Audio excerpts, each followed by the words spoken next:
সর্বপ্রথম হচ্ছে ফুডপান্ডাতে জয়েন করতে হবে। দেন ভাই নতুন অবস্থায় আমি 4-5 ঘন্টা কাজ করলে কত টাকা ইনকাম করতে পারবো? আসলে আমার হিসাব করতে গেলে আমি 5 ঘন্টায় দেখা গেছে 300-400 টাকা তো আমার 5 ঘন্টায় হবে। এটা স্বাভাবিক বিষয়, যেহেতু আমি পুরাতন রাইডার, বুঝতে পারতেছেন আপনি। সেক্ষেত্রে আপনার 10-15 হাজার টাকা কোনো ব্যাপার না ভাই। আপনি যদি প্রতিদিন 6 ঘন্টা কাজ করেন, একটু জায়গা চিনে, তাহলে আপনার 15 হাজার টাকা কেউ ভাই মাইট দিতে পারবে না। আসসালামু আলাইকুম এভরিওয়ান, কি অবস্থা সবার? কেমন আছেন সবাই? আশা করি ভালো আছেন। আমিও ভালো আছি আলহামদুলিল্লাহ, আল্লাহর রহমতে, আপনাদের দোয়া ভালোবাসায়। সো অলরেডি কিন্তু নেট চলে আসছে ব্যাক, আর আমিও চলে আসছি নতুন আরেকটা ভিডিও নিয়ে ব্যাক আর কি। সো আজকে হচ্ছে রবিবার আর কি। প্রথমে যারা আনসাবস্ক্রাইব এখনও সাবস্ক্রাইব করেন নাই ভাই, এই কিছুদিন হয়েছে পুরো একদম ডাউন চলতেছে, যেহেতু নেট ছিল না, বুঝতেই পারতেছেন, ভিডিও আপলোড করতে পারি নাই। সো আপনাদেরকে ভালো কোনো ভিডিও দিতে পারি নাই, যেহেতু নেট অফ ছিল, বুঝতেই পারতেছেন। আর আজকে অলরেডি 3টা বাজে, এখন বাজে হচ্ছে 5:30 বা 5:45 মতন বিকাল। সো 3টা প্লাস যখন বাজে আর কি, তখন কিন্তু নেট কিন্তু ব্যাক দিয়ে দিছে, মানে ডাটা কানেকশন ব্যাক করে দিছে। আর এমনি ওয়াইফাই তো অনেক দিন আগেই ব্যাক করছে, বাট ডাটা কানেকশন আজকে থেকে অন করছে 3টা বাজে। সো এটাই সুখবর দেওয়ার জন্য আসছি আপনাদের কাছে, আর কিছু কথা বলবো।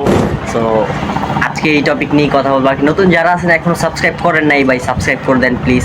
কেননা 91.9% মানুষই হচ্ছে আনসাবস্ক্রাইব করা, মানে যারা আমার সাবস্ক্রাইব না করে দৌড় দেয় আমার ভিডিও দেখা। সো অবশ্যই সাবস্ক্রাইব যদি আপনারা করেন ভাই, তাহলে 1000 সাবস্ক্রাইবার আমার কবে হয়ে যেত।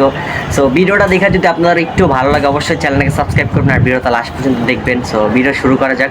সো গাইস, আজকে হচ্ছে 3টা গুড্ডি বানাইছি, মানে আমার নিজের হাতে, বুঝতেই পারতেছেন আমি গ্রামের ছেলে, গুড্ডি বানাইতে পারি, মানে ঢাকায় আর কি যেটার ঘুড়ি বলে। দেখেন আমি বানাইছি পলিথিনের কাগজ দিয়া, এটা হচ্ছে পলিথিনের কাগজ। সো আজকে 3টা বানাইছি, একটা আমার জন্য আর দুই বাইকনার জন্য।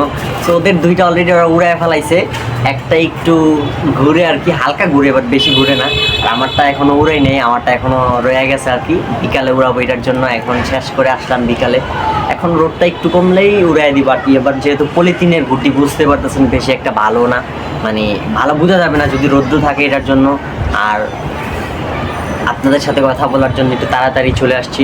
তো মূল কথা হচ্ছে যেটা নিয়ে কথা বলবো ভাই, নেট ব্যাক আসছে, সেটা নিয়ে পরে কথা বলি। আগে আরেকটা টপিক আছে, ওই টপিকটা নিয়ে কথা বলি। সো মূল কথা হচ্ছে, কালকে রাতে আমার একটা ভাইয়া মেসেজ দিছে, মানে কমেন্ট করছে আমার একটা ভিডিওতে, যে ভাই নতুন অবস্থায় আমি 4-5 ঘন্টা কাজ করলে কত টাকা ইনকাম করতে পারবো? আসলে এটা অনেকেই আমার প্রশ্ন করে ভাই, নতুন অবস্থায় কীরকম ইনকাম, কত ঘন্টা কাজ করলে কীরকম, ওই বিষয় নিয়ে আজকে কিছু কথা বলবো। সো দেখেন ভাই, নতুন যারা আছে, অবশ্যই আমরা যারা পুরাতন রাইডার আছি, আমরা একটা জুনের, আমি স্ক্রিনশট দেখাইতেছি আপনাদেরকে জুনের। সো এই জুনের আমাদের যতটুকু লাল করা আর কি, এই জুনের একদম এই কোণা থেকে ওই কোণা পর্যন্ত, মানে সব কিছু আমাদের অলরেডি প্রায় মুখাস্তর মতনই। মানে আমরা একটা অর্ডার অ্যাকসেপ্ট করার সাথে সাথে বোঝা যায় যে অর্ডারটা, খাবারটা কোন রেস্টুরেন্ট থেকে আনতে হবে, আর খাবারটা কোন কাস্টমার, মানে কোন জায়গায় যেতে পারে, এইরকম একটা আইডিয়া আমাদের চলে আসে মাথায়। দেন পিক আপ করার পরে খাবার আর ভালো মতন আমাদের লোকেশন বেশি একটা দেখা লাগে না, জাস্ট একটা নজর দেখলে আমরা ডাইরেক্ট কাস্টমারের বাসার আশেপাশে চলে যায়, তারপরে ফোন দেখি, বাসার নাম্বার বা হাউস নাম্বার কত, এইগুলো দেখি। আর যারা নতুন আছে ভাই, আপনারা হচ্ছে রেস্টুরেন্টে যাইতে আমাদের যদি লাগে 5 মিনিট, আপনাদেরও 5 মিনিট লাগবে সাইকেল চালা যাইতে, বাট আপনাদের সময়টা একটু বেশি লাগবে। কেন বলতেছি বেশি লাগবে? কারণ হচ্ছে আপনারা লোকেশনটা চিনবেন না, যে রেস্টুরেন্টটা কত তালায়, কি হ্যান ত্যান, এগুলো দেখার জন্য আপনাদের অনেক সময় চলে যাবে। আমাদের 5 মিনিট লাগলে আপনাদের আর এক্সট্রা 5 মিনিট লাগবে খুঁজতে। আবার দেখা যায় নতুন অবস্থায় তো খুঁজতে আরও বেশি সময় লাগতে পারে। সো সেই ক্ষেত্রে আবার অনেক ঝামেলা আছে। অ্যান্ড আপনারা রেস্টুরেন্ট হচ্ছে কারেক্ট, একদম কারেক্ট লোকেশন থাকে হচ্ছে রেস্টুরেন্টের, কাস্টমারের চেয়ে রেস্টুরেন্টের লোকেশনটা অ্যাডজাস্ট থাকে আর কি। মাঝে মাঝে দেখা যায় যে কাস্টমারদের লোকেশন ভুল থাকে, সেই ক্ষেত্রে একটু প্যারা খাইতে হয় আমাদেরও। নতুন যারা আছে তারা তো আমাদের চেয়ে ডাবল প্যারা খাইতে হবে, বুঝতে পারতেছেন। তো যেই কথা বলতেছিলাম আর কি, আমরা জুনের এই মাথা থেকে অর্ডার আসলে ওই মাথায় যেই দিকে হোক, জাস্ট আমরা এক নজর দেখলে আমরা জাস্ট কাস্টমার বাসার সামনে চলে যায়। আর যারা নতুন যারা আছে অবশ্যই ভাই বুঝতে পারতেছেন, দেখলে এইখানে যায়, সামনে গেলে আবার গলি মনে হয় যে না ডান দিকে না বাম দিকে, ডান দিকে না বাম দিকে, এরকম করতে করতে আমাদের যদি 10 মিনিট লাগে একটা খাবার ডেলিভারি করতে, যদি একটু কঠিন হইলেও 10 মিনিট। আর নতুন যারা আছে অবশ্যই তাদের ওই খাবার ডেলিভারি করতে 15 থেকে 20 মিনিট, এর বেশি গেলে 30 মিনিটও লাগতে পারে, এটার কোনো হিসাব নাই।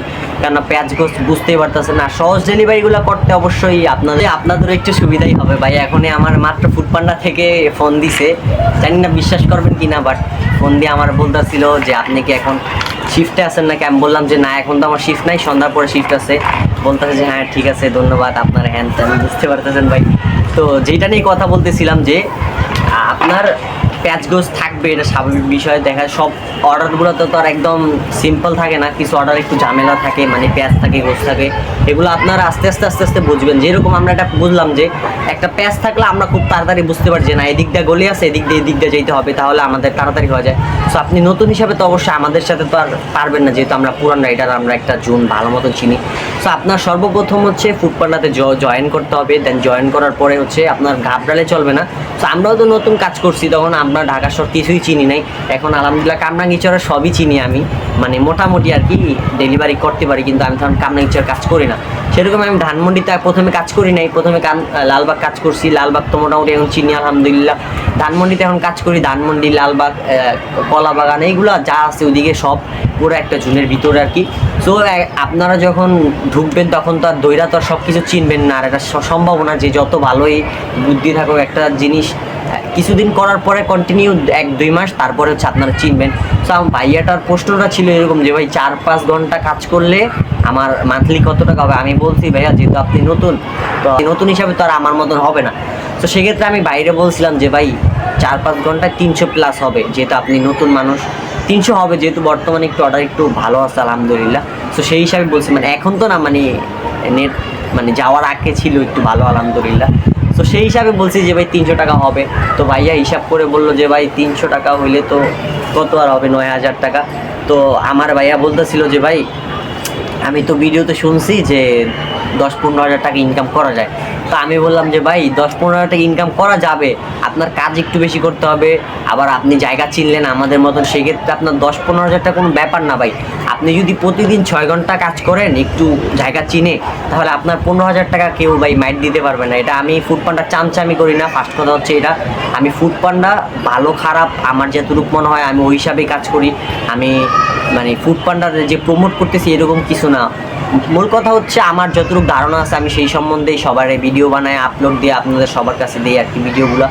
সো আমি ফুডপান্ডার না যে ভাই খারাপটারও ভালো বলবো, ভালোটারও তো ভালো বলবোই, এরকম কিছু না যে আমি খারাপটারও ভালো বলবো। তো আপনি কাজ করলে আপনার ভালো, আপনি যত বেশি কাজ করবেন সেটা আপনার ব্যক্তিগত বিষয়। আমি জাস্ট এতটুকু আইডিয়া আপনাদেরকে দিতে পারি যে নতুন অবস্থায় তো আপনি আমাদের মতন ইনকাম করতে পারবেন না, এটা হচ্ছে মূল কথা। একটু পুরান হয়ে গেলে দেখা যায় 1.5-2 মাস কাজ করলে ভাই তারপরে আপনি আমাদের মতন না হলেও ধরেন আমরা যদি ঘন্টায় 100 টাকা ইনকাম করে, আপনি তখন ঘন্টায় 80 টাকা ইনকাম করতে পারবেন, এটা স্বাভাবিক বিষয়, এটা কোনো ফেক না। সো এই ছিল আর কি। সো নতুন অবস্থায় তো আর আমাদের মতন হবে না ভাই, ফার্স্ট কথা হচ্ছে আপনার জায়গা চিনতে হবে, এটাই হচ্ছে মূল কথা। সো এই আর কি ছিল আপনাদের বিষয়টা আর কি। সো ভালো লাগছে কিনা সেটা অবশ্যই জানায় দিবেন। আর গুড্ডিটা এখন উড়াবো, দেখি ভাই গুড্ডি উড়ে কিনা, আমি জানি না উড়বো কিনা ভাই। দেখেন কালকে না গত পরশু দিন একটা গুড্ডি বানাইছিলাম, ওইটা উঠছে ভালো মতনই, কোনো কোপ টোপ দেয় না, ঢাকার গুড্ডির মতনই উঠছে।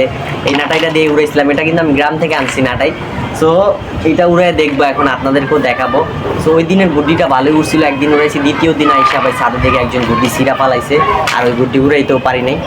আর যেহেতু নেট ব্যাক চলে আসছে, অবশ্যই আপনারা যারা যারা ঢাকাতে থাকেন, এখন ঢাকায় আসেন, মানে এতদিন নেট না থাকার কারণে আপনারা হয়তো কাজ করছেন অন্য, বা এই ফুডপান্ডা তো করতে পারেন না। যদি কেউ ভাই কোনো পলিসিতে বিপিএল লাগায় যদি করতে পারেন আমার জানান, আমিও আপনার থেকে কিছু পরামর্শ নিয়ে রাখবো, কারণ পরবর্তীতে বলা যায় না কি হয় কোন সময়।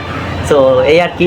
সো নেট চলে আসছে, আমিও আজকে কাজে নামবো, আজকে ব্লগ হবে ইনশাল্লাহ, আজকে রাতে মাগরিবের পরে প্রায় 3 ঘন্টা 15 মিনিটের শিফট আছে। আপনাদের সাথে দেখা হবে নতুন আরেকটি ব্লগে, ফুডপান্ডা ব্লগে। সো যারা যারা ঢাকা আছেন অবশ্যই কাজে নাইমা যাবেন, কেননা ইনকামটা একটু ভালোই হবে। কেন এতদিন বন্ধ ছিল, অনেক হয়তো বা গ্রামে চলে গেছে, আমার নিয়ে ছিল আমি গ্রামে চলে যাবো ভাই, এখানে বন্দি ভাই, একদম পুরা বন্দি, ঘরের ভিতরে ছিলাম। নেট তো ছিলই না কিছুদিন, জাস্ট 3-4 দিন হয়েছে নেট চলে আসছে, 3 দিন হয়েছে, মেবি 3 দিন বা 4 দিন এরকম হবে। তো বন্দি ভাই, নেট থাকলেও ভালো লাগে না, বাসায় নিজে কাজ করতে পারি না ভাই, এটা নিজেরই খারাপ লাগতেছে, কি বলবো এখন ভাই। আর আপনারা কীভাবে কাটাইছেন অবশ্যই জানায় যাবেন কমেন্টে। সো নতুন যারা আছেন এখনও সাবস্ক্রাইব করেন নাই, সাবস্ক্রাইব করে দেন নিচে। আর দেখি 1000-এর যে একটা ড্রিম ছিল ভাই কবে পূরণ হয় জানি না, আপনারা অবশ্যই যারা 91.8% মানুষ আছেন ভাই সাবস্ক্রাইব না করে চলে যান। ভিডিও ভালো লাগলে অবশ্যই সাবস্ক্রাইব করবেন আর কমেন্ট করে জানায় দিবেন কীরকম হয়েছে। সো অবশ্যই ভিডিওটা তো আমি আজকে রাত্রে আপলোড দিব। সো যারা ঢাকা আছেন অবশ্যই কাজে নাইমা যাবেন আগামীকাল থেকে। আগামীকাল হচ্ছে সপ্তাহের প্রথম দিন, আজকে লাস্ট দিন সপ্তাহের। সো আমি এখন গুড্ডি উড়াইতে উপরে যাব, যেহেতু এইখানে ভাই গুড্ডি উড়াইতে পারবো না। এখানে সুতা মুতা অনেক কিছু আছে, আমি দেখাই। এদিকে দেখেন সুতা মুতা আছে, ওই যে দেখেন ওই পাশে, এইদিকে এই সুতা মুতা অনেক কিছু থাকে ছাদে, বুঝতেই পারতেছেন। এই যে এইগুলার ভিতরে উড়ানো সম্ভব না। আমি এখন ওই উপরে চলে যাব, কারণ আমি সবসময় উপরে উঠাই, গুড্ডি উড়াই, তারপরে হচ্ছে ভালো না লাগলে উপরে উঠি, কারণ উপরে একটু বেশি ভালো বাতাস থাকে। আর পিলারগুলা দেখতেছেন ভাই, পিলারগুলো আমার কাছে কিন্তু অসাধারণ লাগে, ওইখানে সবসময় বসে থাকি কম বেশি আর কি। সো গুড্ডিটা নিয়ে এখন উপরে যাব, দেন যাইয়া দেখি উড়াইতে পারি কিনা। রোদ্রুটা একটু আরেকটু কমবে, বাট দেখি এর ভিতরে ওনা যায় কিনা, আপনাদেরকে দেখাই আর কি। So guys I am really sorry, because sorry কেন বলতেছি জানেন, আসলে ভাই আমি গুড্ডি উড়াইছিলাম, বাট এই ভিডিওটা আমি জানি যে গুড্ডি যদি দেই তাহলে সেই সাথে মানে গুড়ি উড়ানোর ভিডিও যদি দেই তাহলে সেই সাথে প্রায় 25 মিনিটের মতন ভিডিও হয়ে যায়। আর ভাই আমি জানি আপনারা ভিডিও দেখেন না ভাই, কারণ আমার ভিডিও আমি 10-15 মিনিট ভিডিও বানাইলে ওই ভিডিওগুলাই আপনারা স্কিপ করে করে, এত কষ্ট করে ভিডিও বানাই স্কিপ করে করে আপনারা 5 থেকে 3 মিনিট দেখেন এরকম টাইম। এটার জন্য আমি লং ভিডিও বানাই নাই। সো এটার জন্য অবশ্যই যদি ভালো লাগে আপনাদের, আমি ডিসক্রিপশন বক্সে ভিডিও আপলোড করে দিয়ে দিব, সেটাকে আমি পার্ট 2 করে দিয়ে দিব আর কি। সো ইম্পর্টেন্ট যে কথা ছিল ওইটা আমি বলে দিছি। তো ভালো লাগলে অবশ্যই চ্যানেলটাকে সাবস্ক্রাইব করবেন।